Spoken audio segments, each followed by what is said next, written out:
Today we will deals with spectroscopy. What is spectroscopy? Spectroscopy is the study of interaction between radiation and matter. Spectrometry is the measurement of these interactions. An instrument which perform the measurements is a spectrometer or spectrograph.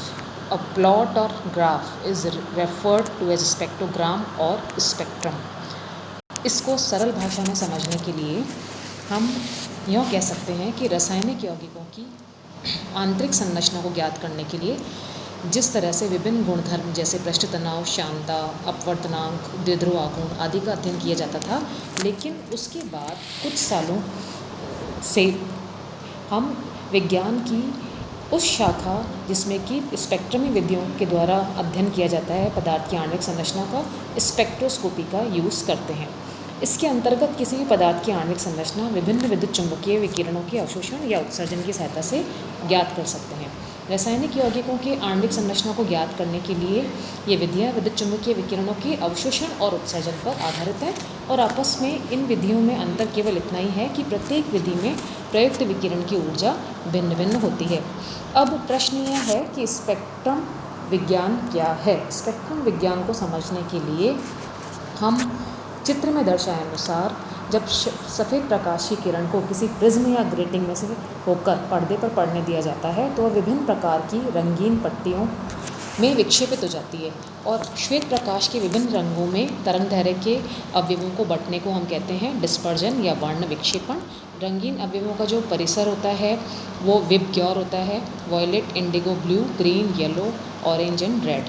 रंगों की इस बनावट को हम spectrum कहते हैं और spectrum का जो बहुवचन होता है उसे हम स्पेक्ट्रा कहते हैं। अब आगे की स्पेक्ट्रोस्कोपी क्या है, जैसा कि इसमें दिखाया गया है चित्र में कि विद्युत चुंबकीय विकिरणों में विकिरणों की तरंगदैर्घ्य, आवृत्ति और ऊर्जा के आधार पर हम उनको अलग अलग भागों में वर्गीकृत कर सकते हैं।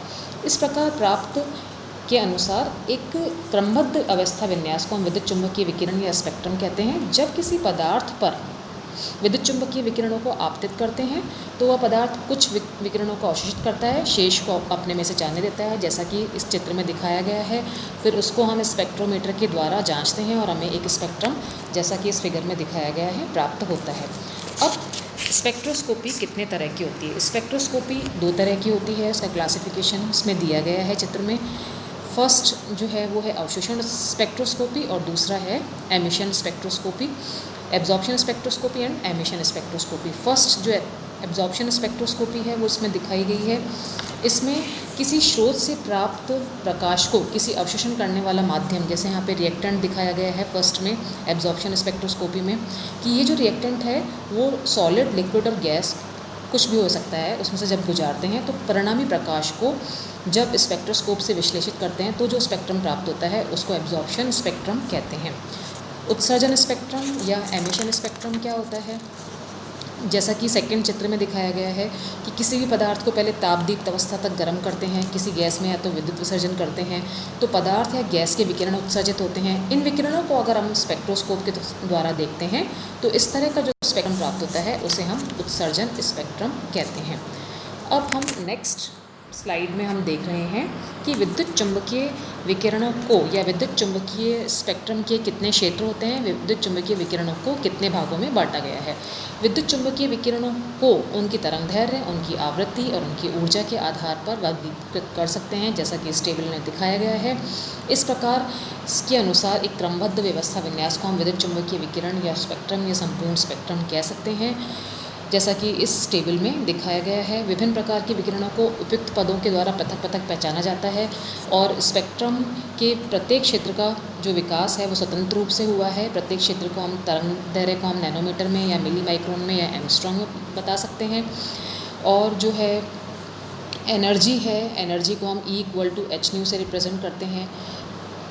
इस तरह से जो टेबल में दिखाई गई हैं, सबसे पहले अंतरिक्ष किरणें हैं, उसके बाद गामा किरणें, फिर एक्स किरणें, फिर पराबैंगनी किरणें, फिर दृश्य प्रकाश, फिर अवरक्त किरणें, फिर सूक्ष्म तरंगें, फिर रेडियो तरंगें और फिर AC पावर लाइन की तरंगें। इस टेबल में ये दिखाया गया है कि जैसे ही हम अंतरिक्ष किरणों से AC नीचे रेडियो तरंगों की तरफ चलते हैं तो एनर्जी जो है वो कम होती जाती है, और आवृत्ति कम होती जाती है और लैम्डा जो है वो बढ़ती जाती है, क्योंकि एनर्जी, आवृत्ति और लैम्डा का क्या रिलेशन होता है, E = h ν = hc/λ।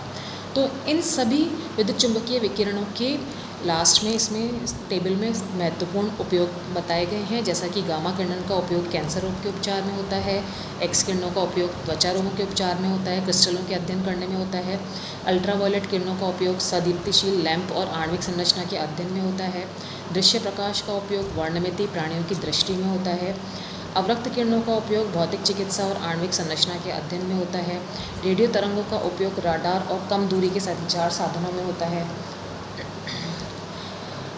सूक्ष्म तरंगों का जो उपयोग है वो रेडार और कम दूरी के संचार साधनों में होता है, और रेडियो तरंगों का जो उपयोग है वो लंबी दूरी के संचार साधन या टेलीविज़न में होता है। इन सब में से जो स्पेक्ट्रोस्कोपी में जो इलेक्ट्रोमैग्नेटिक रेडिएशंस का जो पार्ट काम में आता है वो है 4, 5, 6 एंड 7। जैसे पराबैंगनी किरणों का उपयोग होता है स्पेक्ट्रोस्कोपी में, दृश्य प्रकाश का उपयोग होता है, IR किरणों का उपयोग होता है और सूक्ष्म तरंगों का उपयोग होता है, और उन्हीं के आधार पर स्पेक्ट्रोस्कोपी का नामकरण किया जा सकता है।